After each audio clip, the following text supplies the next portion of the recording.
Ano ba guys? Meron na naman nagtanong guys, bakit daw yung earnings nawawala? Guys, ang earnings natin, ang star at saka yung views, guys, naka 28-day cycle yan. Hindi po yan nawawala. Yung star natin, pumapasok na siya sa ating payout account. Yung earnings natin, pumapasok na siya sa ating payout account. Ganun din yung views, guys. Yung views natin, nag-a-adjust yan. For example, number 28. 28 days yan. Pinaliwanag ko na dati, guys. 28 days cycle. So, ibig sabihin, kung yung number 28 na yun, million ng views, million ang earnings, million ang nagbigay ng star.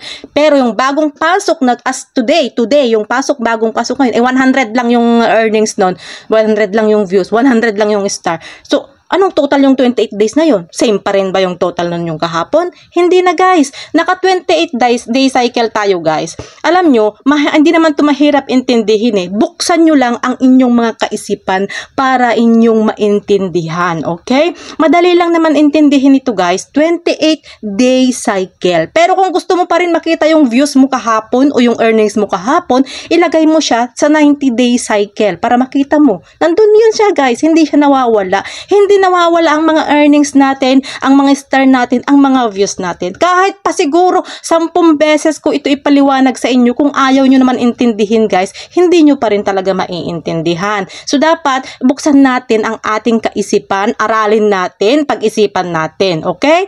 Ganun lang yun guys. Huwag kayong mag-alala, hindi yan nawala, hindi yan mawala ang mga star natin, ang mga earnings, ang mga views. Okay? Paulit-ulit na talaga itong ginagawa ko. Paulit-ulit ko nang ine-explain. Pati ako guys, sumasakit na rin yung ulo ko sa kaka-explain. Joke lang.